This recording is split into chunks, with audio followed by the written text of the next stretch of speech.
Well, while we thought that Kevin Durant could be the first big trade made in the offseason, no, it's actually the Memphis Grizzlies and Orlando Magic that make a big swing. We're going to talk about it all and more right after this. Welcome to the number one place for your daily basketball news and analysis, NBA Central.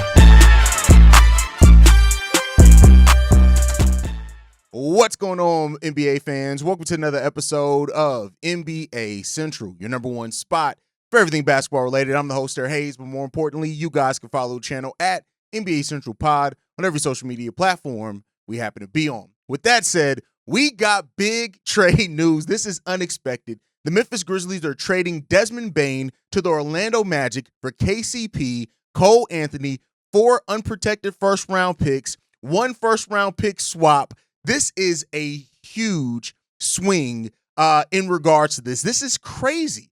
Actually, when it comes down to this, the fact that the Magic are getting sending out KCP, Cole Anthony, and 4 firsts, this tells me that they believe Desmond Bane is the exact offensive shot in the arm that they need while still providing some defense. We know that the Magic were a team that were looking to make a big swing when it came down to their guard position. This now makes Desmond Bane be a player that is, now going to be in that Magic team. He can pair with Franz, pair with Paolo. It doesn't really change a lot of what they have going on. Cole Anthony was a player that kind of started getting phased out of the rotation there in Orlando anyway. You're now adding Desmond Bane to a team in the Orlando Magic. They're already a team that has tremendous defense. And so now that's a huge swing by this Orlando Magic team. I think this is one of the biggest swings that the Magic maybe have ever made. They're adding his 19 points per game to what they can do. And make sure Desmond Bane, while not amazing defensively or anything like that, he's no slouch defensively, so he shouldn't be too much coming. He's not going to affect the defense that they bring too much. He's going to bring his 19 points per game, his career 27 points. 17 points.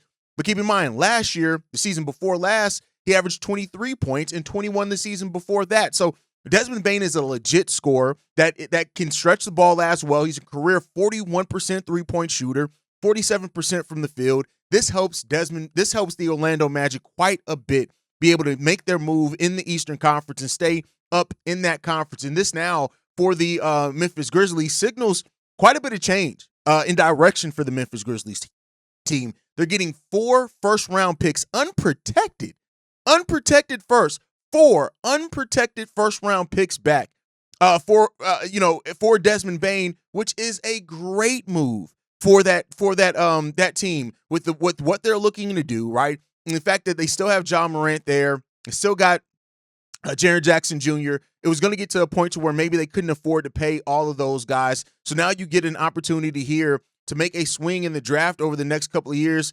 and continue building that thing out while you have JJJ and Ja Morant getting paid there. And this is a circumventing move to avoid the second tax apron by the Memphis Grizzlies, and it just makes sense when it comes down to that. With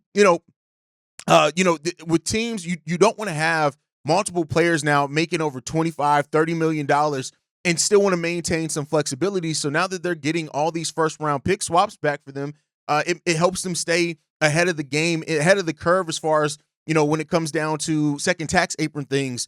But what this also does have an effect on the trade market. The Memphis Grizzlies now have 4 unprotected first-round picks that if they did want to make a swing on a player, they can do that. Now, I'm not saying that they're going to do that. We haven't heard anything like that, but it does allow them quite a bit of future flexibility while maintaining some flexibility now as well. Jaren Jackson Jr.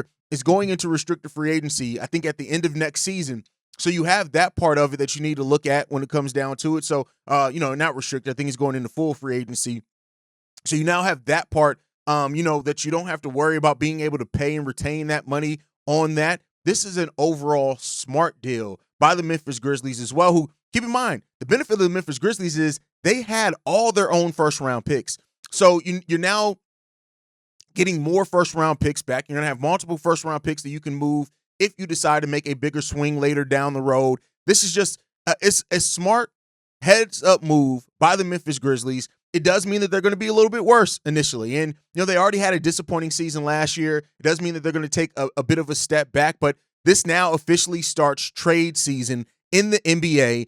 And, before the draft. And we know that there are going to be a lot of movement around the NBA. We already said that the movement around the NBA was going to be crazy. And this just solidifies that, because this is a move that not a lot of people were talking about, right? I think people did understand that the Memphis Grizzlies were a team that could look to make a move and break up that core, as it's been kind of disappointing for several reasons over the last few years. But now they went ahead and they pulled the trigger pretty quickly. They make a decisive move here now to solidify their future with getting more picks back here. And this is a steal of a deal. Now, let me not say steal. I don't want to say steal of a deal for the Memphis Grizzlies, because Desmond Bane has been hugely important to that team and what they've done. But this is a smart move. And, while I'm sure Memphis fans right now are wondering what the hell is going to be next for their team after a move like this, it kind of solidifies the fact that, now you have a better chance to keep Ja without being close to that second tax apron, which is something, like I said, a lot of teams are looking to avoid in the modern NBA. That's what you're going to see, more moves like this,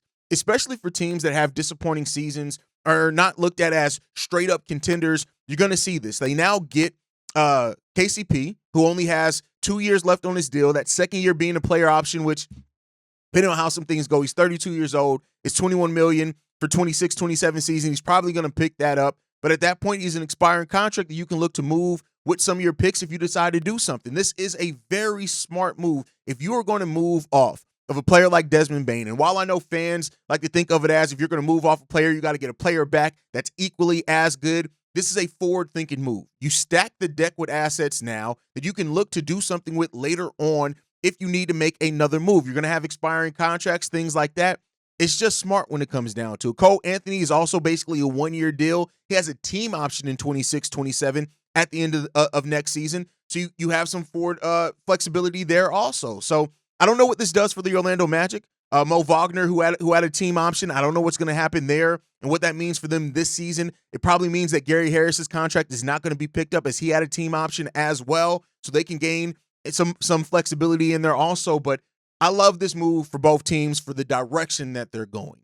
The Memphis Grizzlies, it's not as clear-cut, but for the Orlando Magic, this is the move they felt with better help that they needed to make to be able to really compete in the Eastern Conference. The Eastern Conference, by the way, that a lot of teams are looking to be wide open, with Boston taking a step back next season with not having Jason Tatum available for the majority of the season, and they're looking to move off of some players as well. So, we talked about the Orlando Magic potentially going over like CJ McCollum, Anthony Simons, Kobe White, and it ends up being Desmond Bane. They get a 20-point-per-game scorer that's no slouch defensively, can fit into a team concept defensively, better than Cole Anthony, better than KCP, the two players that you're sending out in a move like this, and can keep you, as far as keeping your other core together, that just makes more sense there. Now you're going to have a backcourt of Jalen Suggs, who before his injury was taking steps offensively himself as well. Adding Desmond Bane to that, hey, this is going to be a fun thing to watch now for these teams, and we're going to get to see what happens next.